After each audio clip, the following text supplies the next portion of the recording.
Moses. Now, he gives him two things. One is the written law. I know you can't see, but you could come and take a photo of it later. So he gives him the written law, which is known as the Torah. Now the word Torah comes from the Hebrew letters that we need to educate, to teach. And that's what the Torah does. It teaches Jewish adherents how to live the best ethical, proper life. It's a set of guidelines, laws that have to be obeyed. Now at the same time, God gives to Moses an oral law, also spelled with a capital letter, although it doesn't look like it over here. Now, I'm going to give you an example of the difference between the two laws. Obviously one is written, and you can always refer to it. If I told you to come into my class for 5 weeks, and you weren't allowed to bring a computer, a book, paper, pens, pencils, and you just had to listen to me, what would you have to do in order to take all that knowledge in that I'm imparting to you for your HSC? And the answer is you would have to concentrate. You'd have to concentrate and listen very carefully.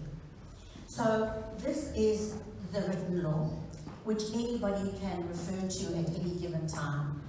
And this was the oral law. It no longer is oral, it is now written. And this was passed from Moses to the elders of the tribe, or of the tribes, sorry, not just one tribe. And they taught it to their sons, who in turn were going to teach it to their families. So, for example, on Sunday night is the Jewish New Year, Rosh Hashanah. Now there's certain things that you have to do on the Jewish New Year. So there's nothing to tell us how that oral law was passed down. But I've got it into my head that the elders, the fathers, would have sat their tribes down, their families down, and would have said, right, the Jewish New Year is coming up, and this is what we have to do on the Jewish New Year. And all the laws surrounding or involved in the Jewish New Year would be handed down from the one generation to the other, and everybody would have had to listen very, very carefully. Now there's a danger in that which we'll come to shortly. My best example is that in the Torah are the 10 Commandments. And they are very brief, as are the rest of the commandments in the Torah. There are 613, 10 of which are the 10 Commandments. And I know that you know that the other commandments, all 613, are called the mitzvot. Right. They're very brief. So the one I always give as an example is, remember the Sabbath day to keep it holy. Full stop. Now, a religious Jewish person, a Jewish adherent, has to know exactly how to keep it holy. And there are actually volumes which teach Jewish adherents how to keep the day holy. Where are they? They're not written down there. They were explained here. So the brief Torah law is explained in the oral law. So if we were to take the Sabbath, the Shabbat, which starts on Friday night at sunset and goes all the way to Saturday night at sunset, there are hundreds of things that you can't do, hundreds of things that you must do, and this is how you do them. So very, very brief. And this is important for you doing Rashi, because Jews in Rashi's time and earlier and later look at the Torah law that says, remember the Sabbath day and keep it holy. And they didn't know how until such time as there were explanations. So that is the very best example of Torah law and oral law. Now, this Torah law never, ever changes. In fact, in the book of Deuteronomy, there is a verse that says about God saying to Moses, you shall not add to the Torah, and you shall not subtract from it. In other words, you can't make laws for 2018 because you feel like it. And nor can you take away laws because you say it's 2018 and we're going to do away with it. So that is why, and I'm just sort of going off to the side a little bit, that is why there are Jews who broke away from Orthodox Judaism and turned to an aspect of Judaism that doesn't have to abide by those laws to that extent. So I'm sure you've heard of progressive Judaism or liberal Judaism. It used to be called Reform Judaism. In the 1850s in Germany, the German Jews said, we would like to be more integrated into German society, and our laws are holding us back. And those Reform Jews said, the Torah is not divine. It was not written by God and given to Moses. It was written by Moses, who is a man, or was a man. And laws that are made by man can be changed by man. And we're changing them. So you find that the Reform Jews of the 1850s to the, I don't know, about the 1980s, 1990s, really didn't abide by much of what was original Judaism. Are there any questions so far? You don't really have to know that. You don't have to know Reform Judaism in depth. I'm just trying to show you that there are people who don't want to abide by Torah law because they say that it is outdated and we now live in the 21st century. Okay, now, Torah never changes. Now I'm going to show you what the Torah, well, I can't show you what the Torah looks like because that's got to remain in the synagogue. So, can you hear me without the microphone? Okay. So this is a Jewish Bible. And it is written in Hebrew and the English translation. If you were in Russia, it would be Hebrew and Russian. Okay? And it contains the Torah. And I'm going to show you that this up to, wait, I'll just put it in there. So the first 5 books of the Bible are called the 5 books of Moses, and that is what Moses received from God on Mount Sinai. Now you've got to print the Torah because nobody can walk around Sydney carrying a Torah around. Josh Frydenberg didn't go to the Governor General on the Friday night with a Torah scroll. He went with a book like this, okay? So that is, those pages, those first pages, are the 5 books of Moses, and they are the Torah. And they contain every law that we are supposed to live by. There are commandments. There are no such thing as ethics in this Torah. There's no word for ethics in Hebrew. Because why? Our ethics are commandments, they are laws. There's no such thing as, oh, well, times have changed, we'll try this now, okay? Or we've got to scrap that, or what about adding this in? These pages will never, ever change. Now, the next part of this Jewish Bible is called the prophets. And the prophets, I have a big issue with the Studies of Religion syllabus. The prophets are not the most important things in the Jewish Bible. The prophets are God's messengers who tell the Jewish people how to live their lives according to Jewish law, and promises reward if they do and punishment if they don't.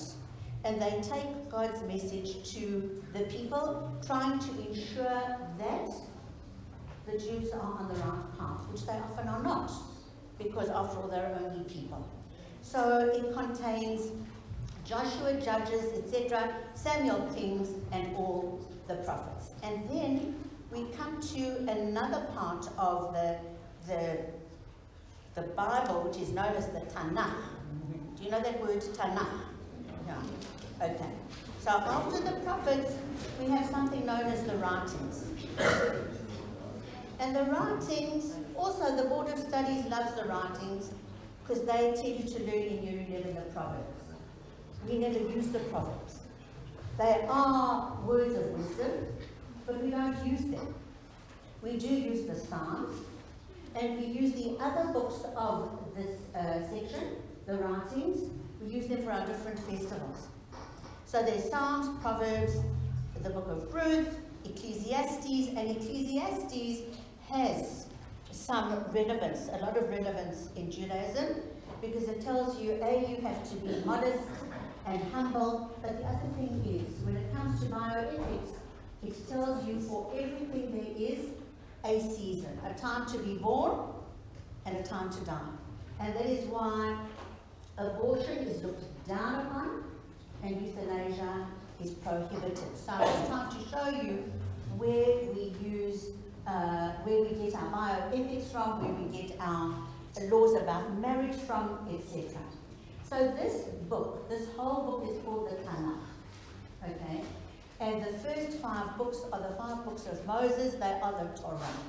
Now in your written word on Judaism, you're not going to quote from anything other than the Torah, and then something else that I'm going to show you now. So, the oral law. Now, I don't know if you know anything about Jewish history. I'm not going to give you a Jewish history lesson. But the truth of the matter is, we're not called the Wandering Jews for nothing. Because we have been prohibited from entering certain countries, we've been expelled from other countries, we've been murdered in the hundreds of thousands, and we've been murdered in the millions. And we try to find a place. And wherever we have been moved to, or expelled from, or taken into exile, what would have happened to the oral law? I said to you, the Torah never changes. It's written down, it's written in Hebrew, it is translated into every language you can imagine.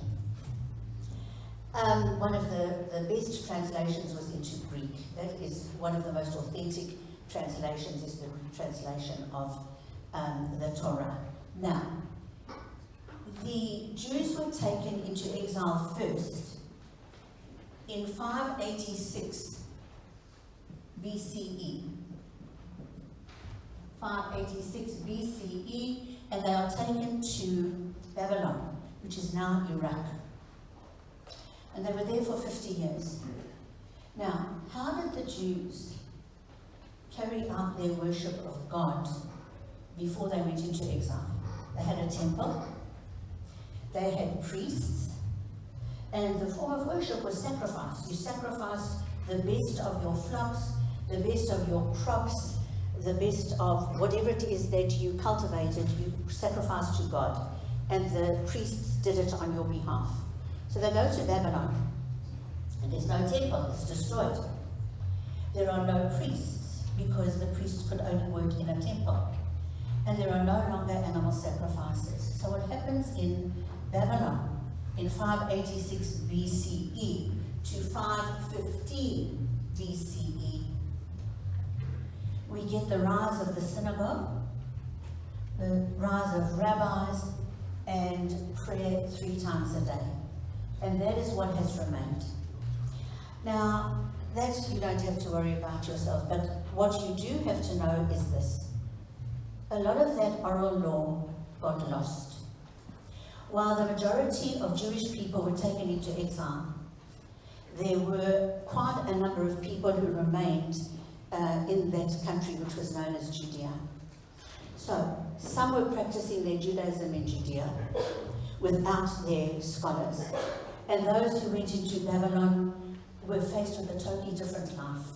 Instead of being farmers, mainly agricultural, they were turned into merchants and into professionals. And a lot of that oral law got lost. Lost, forgotten, distorted, set aside.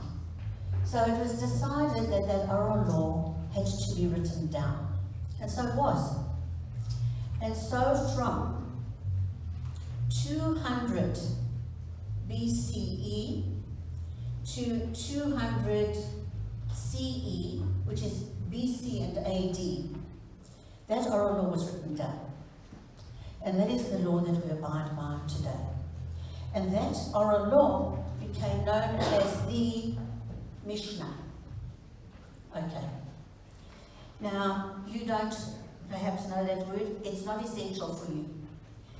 There's a little joke that says, if two Jewish people are having a discussion, there will be 3 opinions. Because we talk a lot. We really do. And we debate and we argue.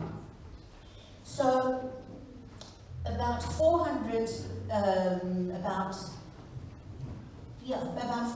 200 of this era, when the Mishnah was written down to 500, more rabbis come and say, how did they get to this law, and why is this law like this, and where does it refer to in the Torah, and blah, blah, blah. Big discussions. That is known as the Gemara. So you don't have to know that either. But I need you to know that the rabbis who wrote down the oral law, and those rabbis who discussed the oral law, created a set of volumes called the Talmud. And that is what you do have to know. And why am I telling you this? Because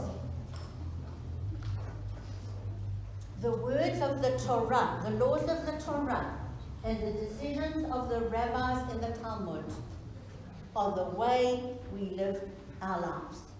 So there's Mishnah and Gemara.